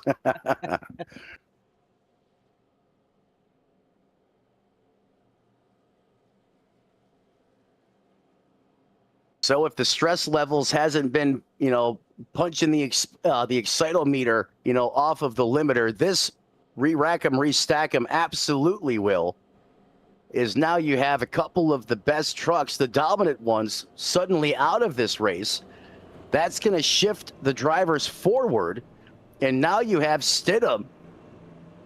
Mr. Where did he come from? In the 22, he's going to restart in that second place position. And I said, don't count him out. He's still in it. There's the 4. Yeah. He's in third. Incredible stuff here. Is this going to go to overtime, I believe, Mike? Yes, this is going to bring us into overtime, as we should get the 1 to go signal this time by, and that will extend us to lap 76 or 70. Yeah, 76. So it's only going to extend us, I believe, 1 lap, if anything. Yeah, fuel should not be a problem here. I would imagine it shouldn't be unless these drivers took a minimal amount on pit road to reduce the amount of time, which is possible. I haven't heard anything on the radio that would indicate it may be a problem. Let's see who Kirby goes with here. The last restart, he went to the high side. It looks like this time he's going to stick to the bottom of the racetrack. He knows he has Teft in tow in the 98. However, now the 4 separates that pairing on the racetrack. Yeah, and on the high side. But look who the number 4 drives for. Exactly. Dum, dum, dum. So, I mean, the 26 is back there as well. Not exactly a chicken coop driver out of that 26 machine of Joshua Norton, but he will work with the chicken coop drivers because he knows how well those drivers will be.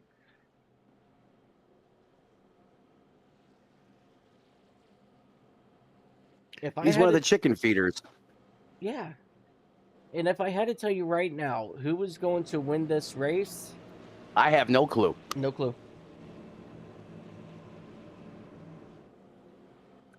I'll tell you where I don't want to be right now. If it's me, I don't want to be the 10. I do not want to be the leader coming to this restart. I would pay someone back in, I would pay Andrew Teft to switch spots with me in this case. I mean, that's how much I don't want to be the leader in this position, because everyone is going to try to outschool you on this restart. Yeah. Well, the biggest boost person that is going to do their best to get out front is going to be Blair Holloman in that 27 machine, because he is going to look to retake that race lead. And by the way, can you check your DMs real quick for me as we are getting ready to go back green flag racing? And into the United Rental restart zone, Kirby Wayne Scott, Jonathan Sinner will bring the field back to the green for our first attempt at a green-white-checkered. Green flag back in the air, and let's go overtime racing here in Earnhardt country. Kirby dialing up some insane hot sauce on this one. That was a big time move, and by God, I think that was the right call too, as he has found a way to keep the Toyota at the point. Here comes the outside lane though. The Dodge has got that Henry firing on all cylinders. Now he just needs some help. The bottom lane kind of broke apart. The 22 now comes down to the 8 of Wayne Scott. He gives him a much needed boost into the corner. 2x2, side by side. Wayne Scott by literally a truck length coming out of 3 and 4. Into the tri-oval, they're going to split them. The 10's going to get hung out in the center. He gets put in the sucker hole, and no one going with him this time. Now the 22 takes control of this race. White flag to go. We are racing back to the checkered flag here. Oh my God, big time wrecked. However, we are still green flag. We made it to the stripe. We are going to run this all the way back to see who is going to win this thing. Dennis giving the business to the 22. Mr. Where did he come from? Stidham was almost a non-factor in this race earlier. However, gets another shot at it by virtue of caution. Now the Eco Boost is doing all the heavy lifting. Here comes Andrew Teft in the outside lane, and here comes Hello Kitty. Where did he come from into the mix? Your favorite driver. The 22 gets dumped. It's a big wreck behind him. It's Andrew Teft pushing Dennis. Are you kidding me? Into the tri-oval, and the man, Dennis Cott, is going to win this race by the nose of the boss man, Andrew Teft. I don't believe it. Folks, I told you when that caution flag came out, don't count out the 4. And he had all the cards fall the right way for him. Welcome back to victory lane, Dennis Cade. Or God, excuse me.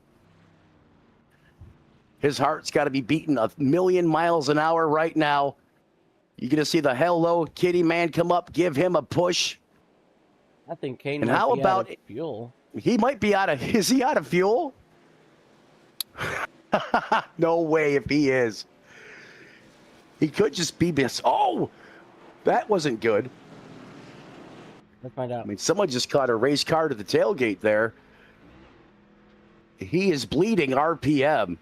He might be out of fuel. Oh, yeah. Dennis has, well, wait. He's low on fuel. You saw him dump the clutch there a little bit. And he is going to make it back around. I don't know if he's going to have anything left to do burnouts. You know he's going to want to get the rest of the good off of those good years. What a final 2.66 miles for this man. That was absolutely intense. He's now give us like 3. Give us 3, baby. Here we go. This is why you don't turn the dial on the YouTube channel. Never say never at Talladega. This is proof of it right here, ladies and gentlemen. What a big-time win for the driver of the 4. And how about Andrew Teft giving him the push he needed to come home? P1 here when all is said and done. You know this is going to be a huge winning moment for this team, this guy right here. You know, and just everything he does for Racers Elite, this is huge. I'm still trying to digest all of it right now as we now look at our final race results. 10 minutes ago, it looked nothing like this. Sean Dunaway, your favorite driver, Hello Kitty, said hello podium at the end of this thing. Andrew Teft does all the heavy lifting. The head cook, chief, and bottle washer is going to come home P2. And how about the 4 with that comeback drive here late in this race, getting the win? Ford actually takes 2 spots out of the 3 in the podium. Your hard charger, also your winner. You love to see that, up 17 spots. The most laps led, Kirby. Another heartbreaking loss. I guess the Nitro Nuggets 16. just didn't have enough to hold up at the end as he led 27 laps. Fastest lap, also your leader. The pole, the other Teft, Alex in that Toyota. 4 cautions for 12 laps tonight. If you take a look at the overall finishing order here, you know who the top 3 are. Brett Bay, Truth Hoke, that's your top 5. San Filippo, Troy Thomas, Blair Holloman, Terry Fennell, and Frank Chavez. That's your top 10 tonight. And then some of your other notables, Aaron Roth's going to come home 15th. John Stidham's going to come home in that 12th place position. And Alex Teft going to come finish this race in a shocking 20th place finish after being there virtually all race long until overtime. Mike, that is Talladega at its best. Yeah, it really is. My heart absolutely breaks for Alex Teft in that number 43 machine. Been strong all day long and just be taken out just like that. But I do want to mention once again Sean Dunaway in that 0-1 machine. He All wasn't on about my that. radar. He wasn't on my radar to finish top 10 today. But here he is. He snuck here into that third position for today. And with that being said, let's see if we are ready to talk with our top 3 here today. And we'll find I didn't want to talk to anybody anyway. Now joining us up in the booth, the driver coming home third. Mike, one of your favorite guys that watch do business out on the racetrack. That is the one and only Sean Dunaway. You got a copy there, bud. Yep, I got you, guys. Sean, I just want to tell you, heck of a drive there at the end. You were beast mode when it mattered. I know Mike's a big fan of yours, so I'm going to let him take the lead in this interview. I just want to tell you, man, heck of a drive there when it mattered. Way to drive the wheels off that thing and put it on the podium when it mattered. Mike, it's all you, buddy. Yeah, thank you, Sean, man. What an up and down season so far. We're now completing race number 8 and we're finally talking to you up here in Victory Lane for finishing on podium here at Talladega. Man, just tell us about your day today. I know you've been outside the top 15 most of the day. Man, what did it take for you to come home third here at Talladega? Yeah, for sure. That's usually the plan here. Just kind of stay, stay in the back until it kind of matters there. That's definitely what you saw here tonight. That first stint, I was just kind of cruising along. Everything was fine until that green flag pit stop. Unfortunately, I had went too far to the left in my pit box, so I had to readjust and kind of lost the lead pack there. But luckily that caution fell. I got some fresh tires on the car, got plenty of fuel in it, ready to rock. And then that next crash happens, and I went from 15th or 16th or something like that, all the way to P8 already just from that crash. So yeah, on that final run there, I was P8. Everybody was like trying to navigate to the top, and so I kind of saw that open at the bottom. I was like, why is nobody going here right now? So I took it. And on that final 2 laps, I got up to like P5 already there. And then, as you saw at that very end there, coming out of 3 and 4, I was getting side drafted a bit, so I just didn't have the run that I needed. If that crash wouldn't have happened, I probably would have finished around like P5 or something like that. But you saw that wreck happen. Luckily, I somewhat avoided it. Had to kind of do some yard work in the lawn there. But luckily was able to keep the car straight for that P3. So, we'll take it at the end there. Yeah, absolutely, always coming home P3, and after avoiding 2 big hits, and it's there on the final 2 laps. Well, actually, really the final lap. Bring it home third, and just really what a really good run for you here. Next week we were at Talladega this week. Yeah, so next week we're heading to North Wilkesboro. what you got planned at North Wilkesboro, and what are you gonna have to do to be able to come home with the race win next week? For sure. It's probably one of those racetracks that I've least raced. That's for sure. Compared to like, I don't know, what else don't we usually race? Like Bristol, Martinsville, we don't usually race. So like it's definitely a short track. Definitely historically been pretty good at them. So I think we'll be okay. Last week when we were at Gateway, I don't know what I was doing wrong, but something felt wrong. I was definitely not driving it right. It was really hard with the gearing. So hopefully the gearing's all right coming into North Wilkesboro there, where I don't have to guess if I have to be in gear 3 or gear 4 there. But yeah, take care of the tires, stay out of trouble, and hopefully talk to you guys again over there. Heck yeah, sounds like a great plan. And Sean, before we let you go, buddy, is there anybody that you'd like to give a shout out to? Yeah, for sure. I'd like to thank my wife, my mom and stepdad, and unfortunately, my cat passed away last week. So, big shout Aw. out to him for all the memories. Didn't ruin my race Oh, tonight, unfortunately. aw. Damn it. Man, Sorry, guys. I hate life sometimes. Yeah. Well, hopefully we can find another cat for you that will try to ruin your races. But man, Sounds good. what a great third place finish here for today, and we're gonna dedicate this one to Kitty, and may he rest in pieces. And yeah, just what a great run for you here today, and we'll see you next week at North Wilkesboro. Yep. Thank you, guys. Ladies and gentlemen, your third place driver that 01 Hello Kitty Chevrolet, Sean Dunaway. That's a bummer. You hate to hear that.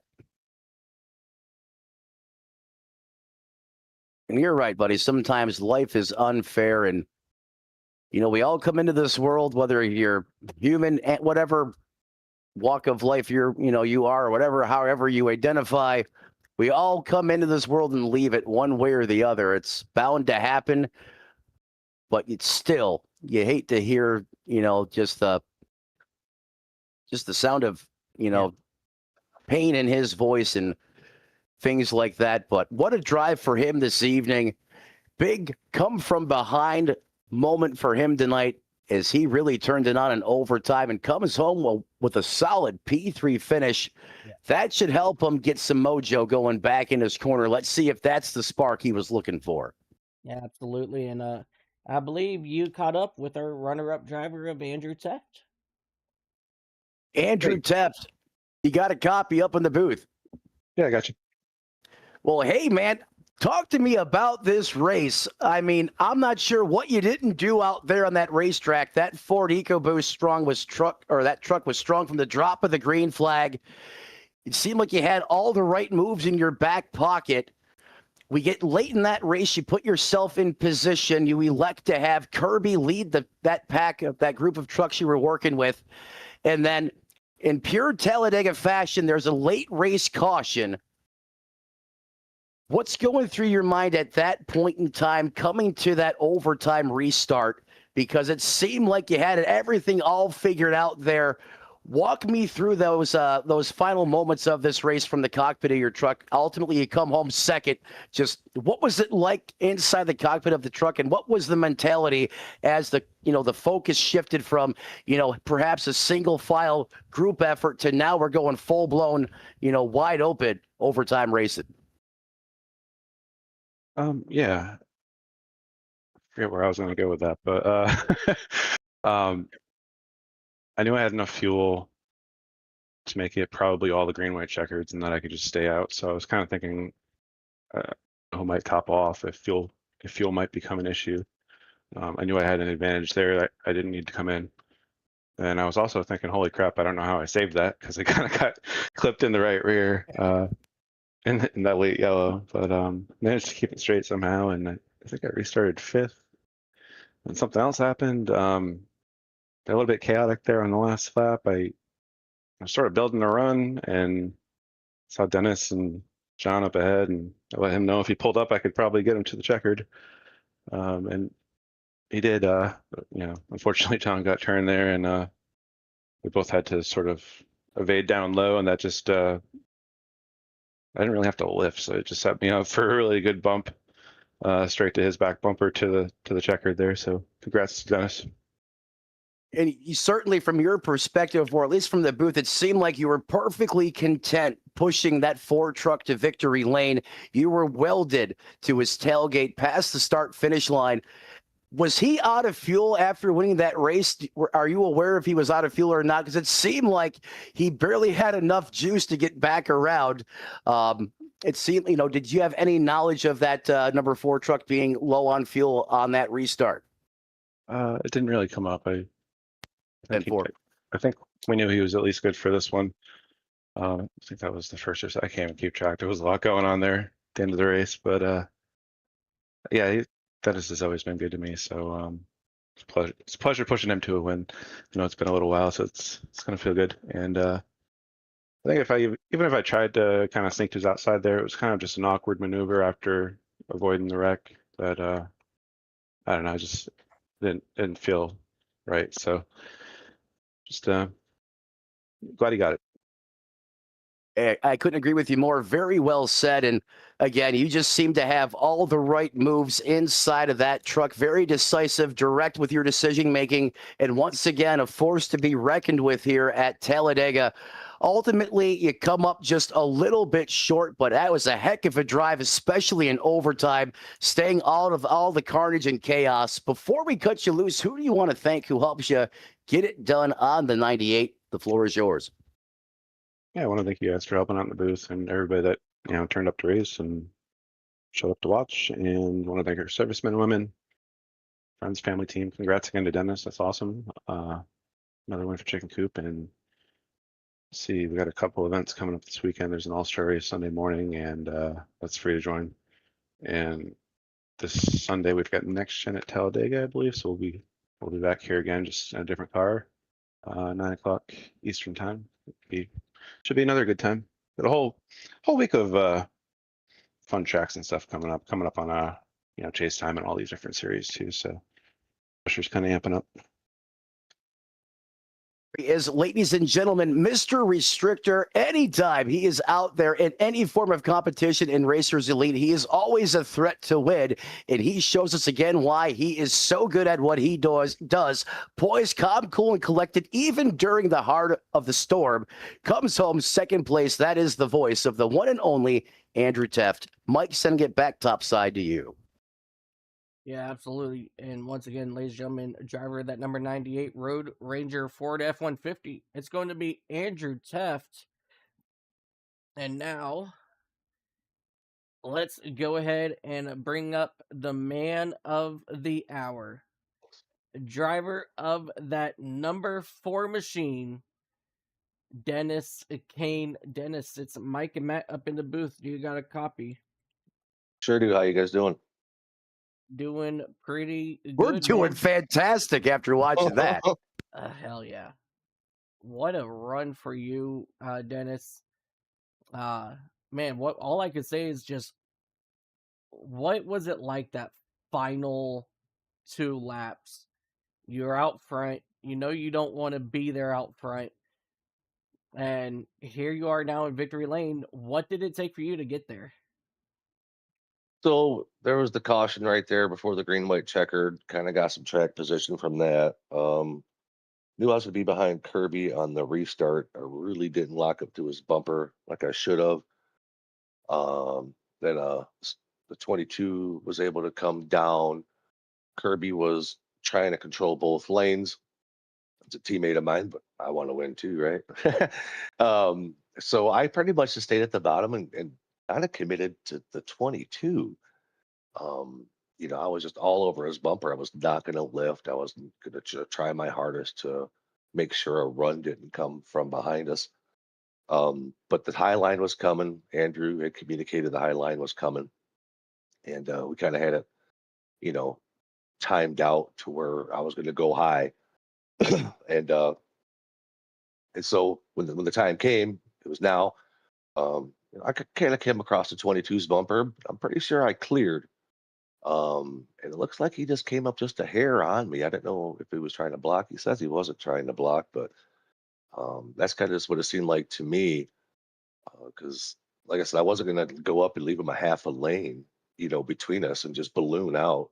So I was definitely going to be on his door as I went by him. But yeah, it was a good win, man. It's been a long time since I've had a win, so I'll take it.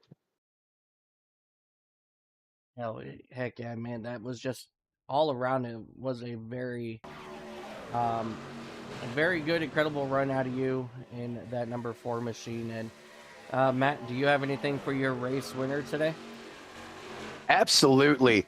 I mean, I made a comment on the broadcast after the mayhem, that initial caution that projected us into overtime. When they restacked the deck, I said, do not count out that 4 machine. He is back in it. And lo and behold, you win this race. That was really just a great moment to see. You have been instrumental in bringing me back over here to the broadcast side of things, and I've never had a chance to thank you for that. So I want to take that opportunity and say thank you for helping me get back up here in the booth, number 1. And number 2, you just, man, what was the emotion like before the incident, and then getting into overtime when the Red Seas kind of parted there, and then the next thing you know, you got the boss man clearly content pushing you to the win. Walk me through that roller coaster. What is it like swinging from one side to the other, and then it looked like you just about ran out of fuel there coming to the light as well? Oh, I actually had enough fuel. But yeah, it was great. Earlier in the race, we kind of got separated from the main pack. That second pack just was not catching the first pack. Kind of frustrated because I couldn't find my way up there to make that happen to help push. I mean, I don't do a lot of super speedway racing, but I do it when it's on the schedule and special events, things like that. But I do think I'm good at it. I'm better than most when it comes to pushing, feeling runs, things like that. And as long as I can keep it to the end, I think towards the end, they're always going to find me up front. As long as I can keep the car clean.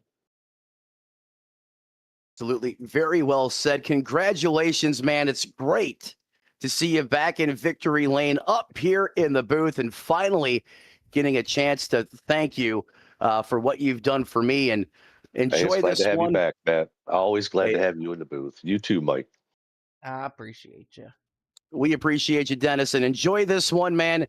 I hope you have a couple after the race. Kick back and celebrate, because that Ford was bad fast when it needed to be, and just way to navigate through the storm and the chaos and come out of here with a big-time win in Earnhardt country. That's the driver of the 4. Before we cut you loose, brother, who do you want to thank? Who helps you get it done? The floor is yours. Well, definitely want to thank Chicken Coop Racing. Andrew for pushing me to the end. That was awesome. And yeah, Racers Elite Network, you guys up in the booth, just everybody that makes it happen. Andrew puts a lot of work into this. And so anytime the old boss man can, push you to a victory, it's a good feeling. Absolutely is. And there he is, ladies and gentlemen, the magic man at the end of this race, who had all the right moves at the right time, gets a big win for Ford here at Talladega. He comes out of here a winner once again in Racers Elite, as we now shift to post-race coverage. And Mike, never say never at Talladega. Yeah, absolutely. Never ever say never here at Talladega, Daytona.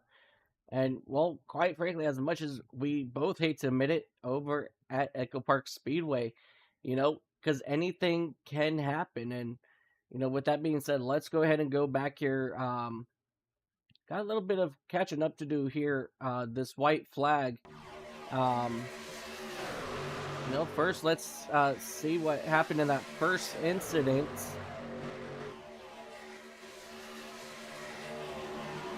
Wow, looked like the 10 of Kirby Wainscott. Looked like he got a little bit loose there. Let me go back, see if I can find that. Yeah, Joshua Norton got hit by Kirby Wainscott, and that just took pretty much everybody out with them. Philip Archibald was involved in this one.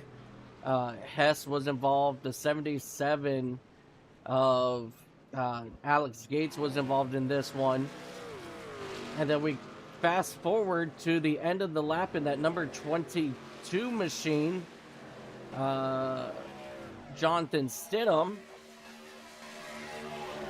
who did not win the race, by the way. I got to get rid of that. He almost had it. But unfortunately, he just a misjudgment there out of Dennis Kane. And take a look at the 22 machine as he gets help from the 10 of Kirby Wainscott as he goes up and over here on the front straightaway. I believe That is the heartbreak and the best example of an emotional roller coaster I can give you at Talladega. I mean, is the 22 clearly in position, primed to win this race? Obviously, the 4 is getting pushed, and then the 22 out of nowhere gets hooked. And the next thing you know, he's going from checkers to wreckers. The proverbial Buster bomb goes off behind him. And then on the other side of that, you have the oh my God factor of I'm going to win this race for the 4 and his team. And there's nothing quite like it. I just wish I came out on the other side of these just one time, Mike, just once. Yeah, absolutely. Because you got to have a little bit of, go ahead. Yeah, it is really hard to win one of these races. And I mean, just like Dennis said, you know, he's really good at it. I am really good at these races, you know, but unfortunately, guys like myself, the 22 Jonathan Stidham, you know, we have that unfortunate luck that it doesn't always go our way.